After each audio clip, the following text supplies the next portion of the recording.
Bonjour, vous écoutez le podcast de Virage. On vous donne des pistes pour aller de l'avant et ça se fait parfois à contre-courant. Si face à un problème, quel qu'il soit, vous vous êtes déjà dit « j'ai tout essayé, rien ne va, je ne sais plus quoi faire », alors vous êtes au bon endroit. Je suis Marina Blanchard, psychologue, formatrice et fondatrice de Virage. Mon école s'inscrit dans la lignée de celle de Palo Alto, c'est-à-dire de la thérapie brève. Et je suis Peggy Van Lierde, chef d'entreprise, journaliste et coach en développement personnel. Ensemble, nous vous proposons des réflexions pour avancer autrement. La semaine passée, on a abordé cette question autour de l'indépendant, de son activité qui lui tient fort à cœur, et se poser cette question, jusqu'où je m'accroche. On a parlé de quelqu'un qui s'accrochait coûte que coûte, avec beaucoup de passion, jusqu'à l'épuisement parfois, jusqu'à l'épuisement des ressources parfois aussi. Oui. Aujourd'hui, on va aborder la question sous un autre angle, Marina, avec cet indépendant, sûrement tout aussi passionné, mais qui ne peut-être pas la même énergie pour que son activité prenne. C'est ça, quelqu'un qui s'étonne que ça ne prenne pas, qui en même temps craint que ça ne prenne pas, et qui donc est un peu entre deux, en fait. Donc, à certains moments, il y met des choses, et puis à d'autres moments, il se dit, oui, mais quand même, ça n'a pas l'air de donner, donc est-ce que ça vaut bien la peine ? Et donc, effectivement, pour moi, ça, c'est une situation, en fait, que j'ai rencontrée plusieurs fois, sur des personnes qui, en n'y croyant pas suffisamment, en fait, ne donnent pas suffisamment d'énergie et font échouer leur projet de par le manque de moyens, d'engagement, en fait. C'est ce fameux syndrome de l'imposteur, non ? Alors, ça peut être le syndrome de l'imposteur, oui, c'est ça, c'est se dire... Ça, c'est, je dirais, surtout si on a la peur de ne pas pouvoir assurer derrière. Mais je pense aussi qu'il y en a, c'est aussi la peur, simplement que ça ne prenne pas et de s'être trop fatigué.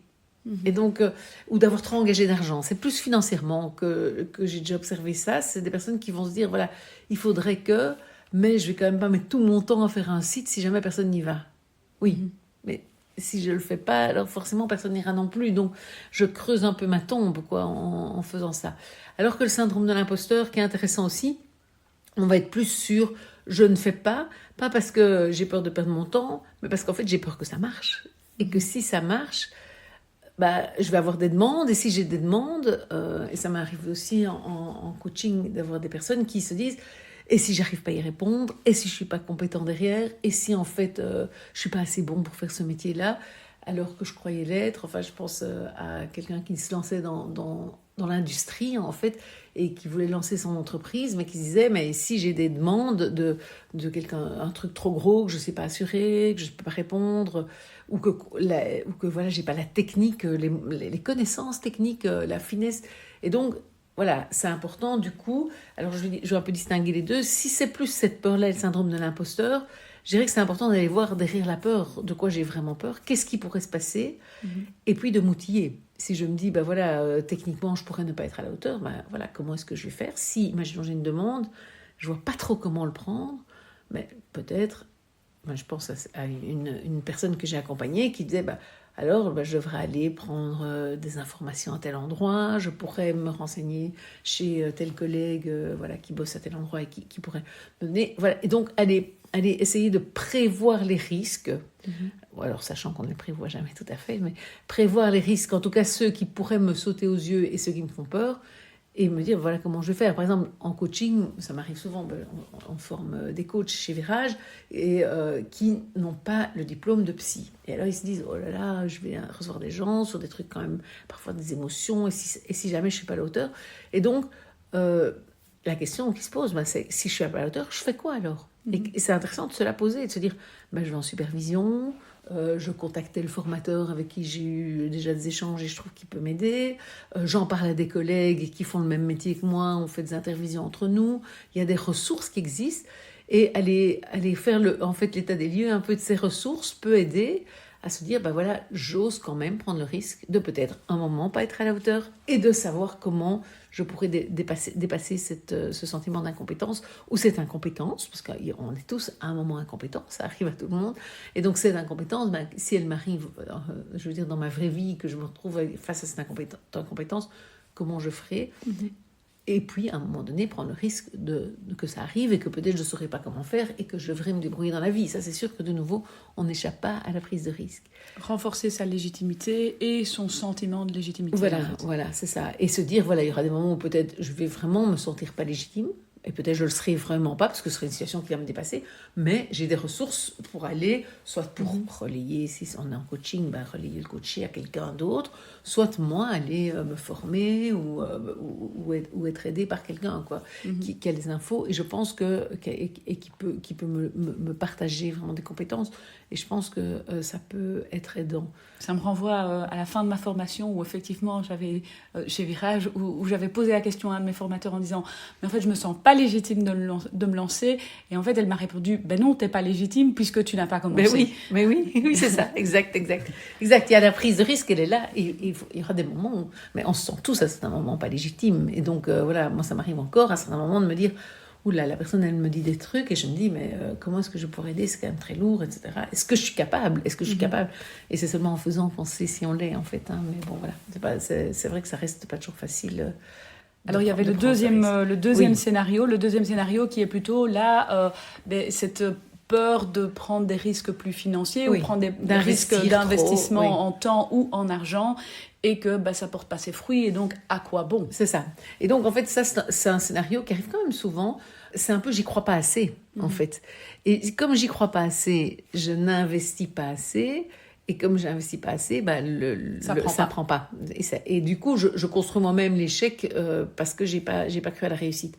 Alors, je pense que le pessimiste a l'avantage de pouvoir voir les écueils, mais l'optimiste a l'avantage de parfois plonger dans des projets qui peuvent paraître impossibles. Et il y a cette belle phrase de Mark Twain là, qui dit « Ils ne savaient pas que c'était impossible, alors ils l'ont fait ». C'est un peu ça. C'est à partir du moment où je pense que c'est impossible, je ne vais pas le faire. Et c'est l'histoire du bourdon. Les scientifiques expliquent qu'ils se sont penchés sur le cas du bourdon et qu'ils ont essayé de comprendre comment le bourdon vole, parce que scientifiquement, en fait, on ne comprend pas comment ça se fait qu'il vole, parce que ses ailes sont trop petites par rapport au poids de son corps. Et donc, c'est scientifiquement impossible qu'un bourdon vole. Et donc le journaliste dit, mais alors comment ça se fait qu'il vole? Et puis le scientifique répond, parce qu'il ne sait pas que c'est impossible. Et donc en fait c'est vraiment cette idée-là. Pour moi, c'est sûr que sans croire au projet, on le sabote en fait. C'est presque pas possible de réussir un projet qu'on ne croit pas possible, parce que forcément. Et donc je pense que quand on est dans une situation où on a des doutes sur le projet, alors qu'on n'y croit pas du tout, il ne faut pas le faire. Hein, j'ai envie de dire, là, on ne va pas se lancer si on n'y croit pas du tout. Mais il y a des moments où j'y crois, mais il y a des moments où j'ai des doutes et je suis un peu partagée, je pense qu'on doit faire à ce moment-là le pari d'y croire. Et on doit vraiment faire comme si on était sûr que ça allait réussir. Et donner tout comme si j'étais sûre que ça allait réussir. Parce que si je donne à moitié, je récolterai à moitié. Et donc, ce sera un échec. Et donc, ça veut dire que si je veux lancer un projet et que je me dis, oui, mais la pub, ça va coûter cher. Mais en même temps, si je ne la fais pas, la pub, alors, oui, il ne faut pas lancer le projet, quelque part. Et donc, si je me dis, je vais lancer ce projet, je veux développer mon commerce, ou je veux développer mon travail de coach, je pour reprendre ces deux exemples-là, et que je me dis, pour développer ça, il faut que je développe ma page Facebook et que j'écrive toutes les semaines un truc sur ma page Facebook. Si je me dis, à quoi bon? Donc, il faut que je me dise, ça va marcher. Et comme ça va marcher, je le fais et je donne. Et donc là, on se retrouve à donner plus. Je ne vais pas dire à donner tout, c'est pas pour ça qu'on doit s'épuiser, mais à se donner en tout cas une série de choses comme si on était certain de la réussite derrière. Et je pense que là, on se met beaucoup plus de chances, évidemment, d'aboutir à cette réussite qu'en investissant à moitié.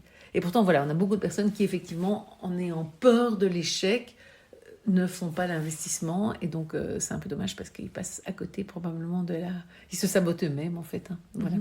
Parfois, c'est une question de timing aussi. C'est pas le bon moment parce que le contexte fait que, on a des enfants qui sont trop petits, on a encore à moitié un boulot qu'on peut pas tout à fait quitter, ou on a le mari, le compagnon qui est dans une situation financière pas stable.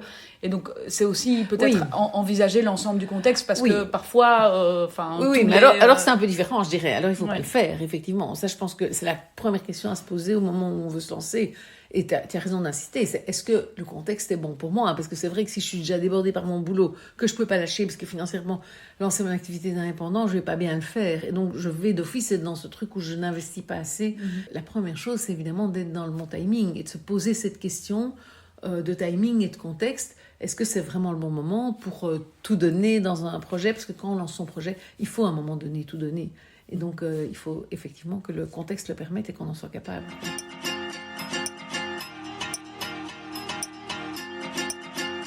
Et si vous avez vous aussi des questions à nous proposer, des sujets que vous voulez développer ou entendre développer, n'hésitez pas à nous contacter via le site de Virage.